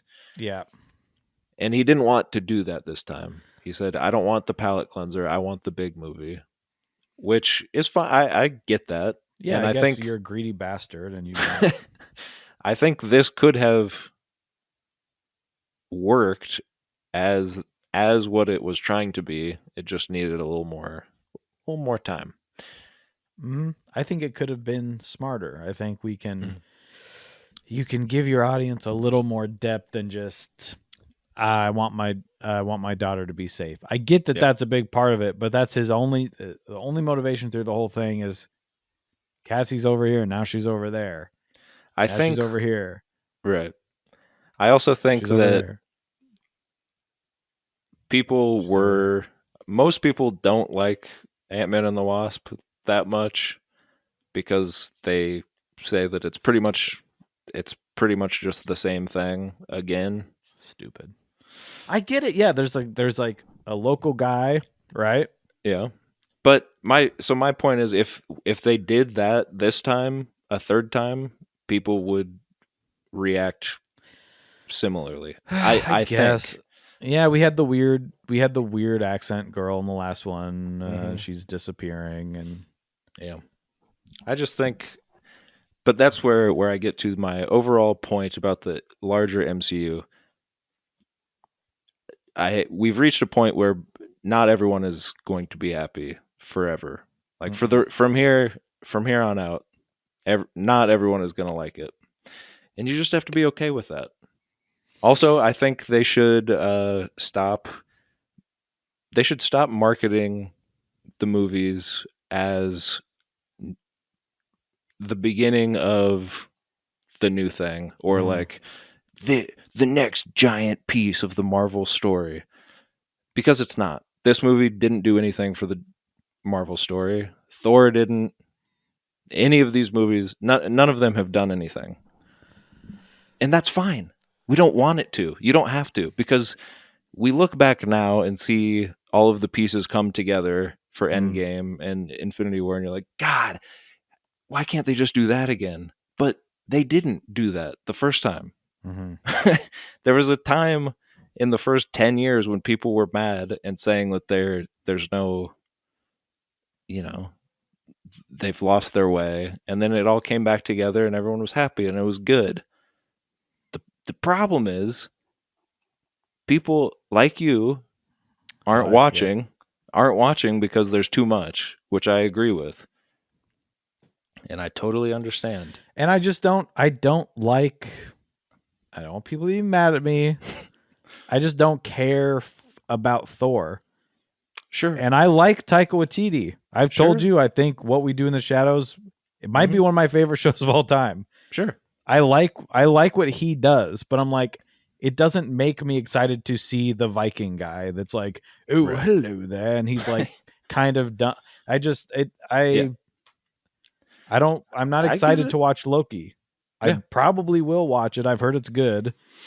It's fine. Okay, yeah.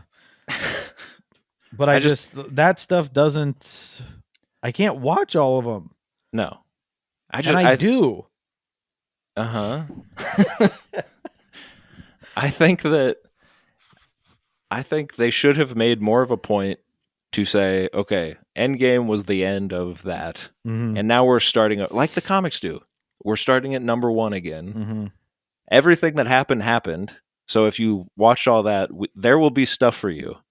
Like you will have little nods to what the continuity before, but this is a new thing going forward. It's a perfect time to jump on if you hadn't seen everything else, because there's just this perception that like, well, I haven't seen 30 of the movies and I have Right. to now. But you don't have to. Mm-hmm. You didn't have to have seen any of the other movies to understand this movie. No. You didn't have to see the Disney Plus shows to understand. Every single one of these movies tells you where the state of the world is at within the Mm-hmm. first 5 minutes. I don't buy that as the issue is not that there's too many and it's too overwhelming. The issue is that, well, I don't think they're marketing it right. And there's too much to keep an eye on for Mr. Feige. And because people were mad about the Marvel machine, the creators don't have a voice. Mm-hmm. So then he gives the creators their voice, and they make some of the worst movies ever made. And now they're like, "What is Kevin Feige doing? Yeah. The train is off the track." No one He's can like, be "Okay." happy. I mean, listen to us. We like this movie, and we don't even like this movie. I just think it's all kind of funny. I just don't. Why do they have to keep building towards something? Why can't I they know. just be a little more isolated? Like you said, nods to stuff, but Mhm. like be creative with the villain. There's so much stuff you can take from comics or from your own brain for new villains or like. I would argue that they are doing that because none of these movies have actually built to anything. Is Secret War, is that the people behind me kept talking about how Kang is because it's going to be Secret War. I don't think he's involved in that. And I was But like, I'm not I sure. didn't read Secret War, so I don't know what's going on. Or wait, but Secret. There's a show. Oh, that's Secret Invasion. Yeah, what phase Secret is this? 5. They are, but that doesn't matter either. I think yeah, they painted themselves into a corner by having the last bunch Mm, come together in such a way. But you have to remember, that was like what 20 movies over the course of 10 years. They've mhm. now put out like 20 movies over the course of 3 years. And they're not getting very far in the overall story. Mhm. But they didn't before. There was like post-credit scene that hinted at a larger story for the first 8 movies. And then we finally got one. It's just our perception now looking back is different than what it was, and they're doing the same thing.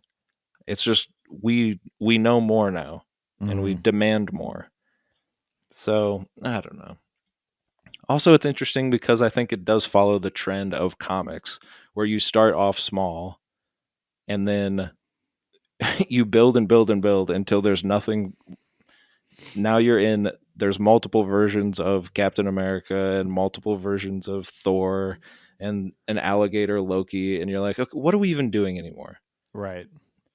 So you'll hit the old reset at the end of this multiverse, whatever, the multiversal war era.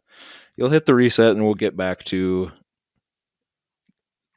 battles over New York. Right. Because that's what happens in the comics. They get too big for themselves. There's gigantic events that cross over on all of the things, and then they do a reboot. So I'm a little worried about. Okay, so I don't know how does this happen that the guy that wrote this Mm-hmm. has only written Rick and Morty. He's Yeah. written for like the Emmys. Yeah. He wrote an episode of Miracle Workers. He's written a bunch of comics, though.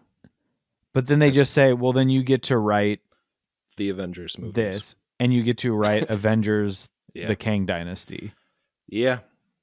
That's crazy. And are they worried with the reception for this one? Probably not. People are going to see him no matter what. They're probably worried. I But think we'll probably see that someone else is helping him. this is going to build for the next 3 years Yeah. somehow Yeah, that's throughout right. these. Secret War is an Avengers movie. So, yeah, because it's going to be 2025 is Kang Dynasty, and then And a then year Secret later War. will be Secret Wars. That's right. So he will. I imagine Kang will win. It's like Infinity War and Endgame. Kang will win the Kang Dynasty movie, and then Secret War is like when all the heroes are fighting each other or something. So it'll probably be like the Earth two Earth 2269 420 Captain America is fighting Anthony Mackie because he wants his universe to win, but our Captain America wants our universe to win. So that will be that, and then they'll all realize that they can just team up and defeat Kang. Yes. And then they will hit the big universal red button that resets every timeline. And then we'll get back to just having fun little stories where Spider-Man swings into people's apartments and does go through their panty drawer and makes a funny little joke. At that point, I think I'm out. I think 3 more years of this, and then they're going to keep going. Are people going to, I mean, I know there's the Marvel fatigue, and I know people are saying, what are you talking about? Why aren't you talking about Ant-Man anymore? Yeah. They're just really like betting on like this is Kang, and then you're building up to that huge guy. But it just is to the point where you get so big that it's like, how do you scale back down? The comics can do it, and I don't care. That's great. Yeah. But something about the movies doing it where I'm just like, there's just too much. The multiverse thing is everywhere now with these. Yeah. I don't know. We'll see. I think Feige has said that he's going to start scaling things back as far as quantity of stuff. And I think a lot of it was at the behest of Disney, and they fired their CEO and brought back Bob Iger. Yeah. Who I think understands stuff more. So I think we'll start seeing less and better, but I don't know. We'll see. Well, we hope that Bob, you got 2 years to find a new Bob. Look, Iger gets it. The only thing he doesn't get is how to I guess pick a good successor. Because he picked this guy. Yeah. And everyone's like, this sucks. He's not. He's a good Bob Iger, but he's not a good Bobager. Yeah. Yeah, I think so. Like a momager is a mom manager. Yeah. Bobager, he did not manage the other Bob very well. No. So, no. Anything else? Yeah, I think he's probably a good soccer Bob because he takes the kids to soccer in the minivan. So sure. He's probably a good soccer Bob. I think that's all I've got to say. All right. Yeah. Well, this has been fun. I like talking about Ant-Man and the Wasp, Quantumania. Yes. And I liked how many times they all said quantum realm at one point. They're like, you can't go to the quantum realm and just expect. And she's like, what do you mean we can't just go to the quantum realm? He's like, well, the quantum realm. And I was like, this is not how people talk.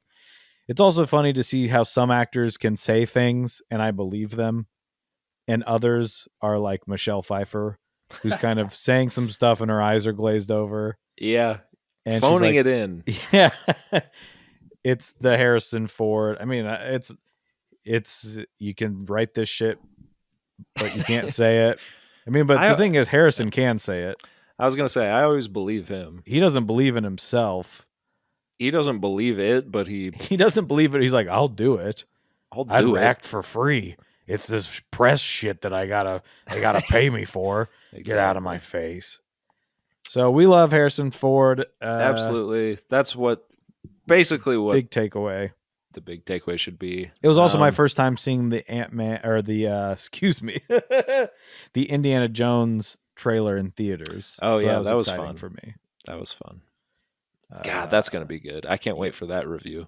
Now, that's going to be one where we go see it together and do the We're gonna- review right afterward. Absolutely. And we will...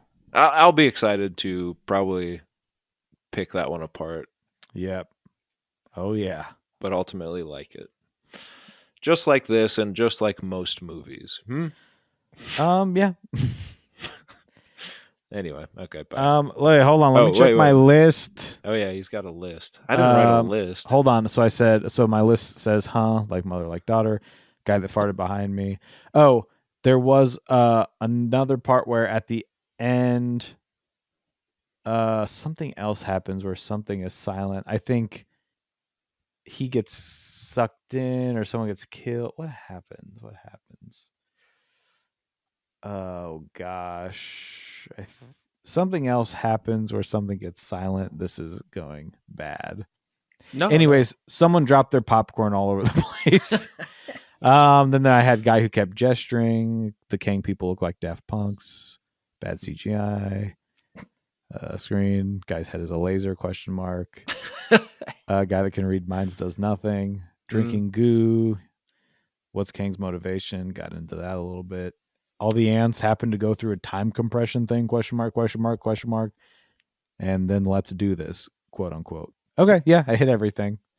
Do you think we will go back to the quantum realm at some point and get these freedom fighters? That would be awesome. Like Because there will be... Like Cassie's little frenemy.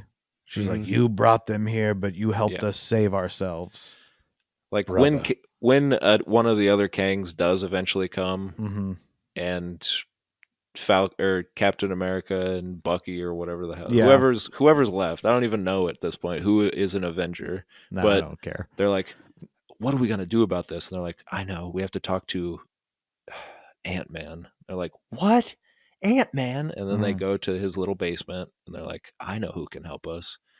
And they go get the ants and the people down there and the guy who can read minds, and it all does eventually work out in the end. I think we have to see Kurt and Veb meet, because we need to have the two Davids have a hello, I am Veb. He's like, hello. That would be fun. That would be awesome, because we know, like, it's the same guy. It's the same. All right. That's enough. Bye. Bye-bye.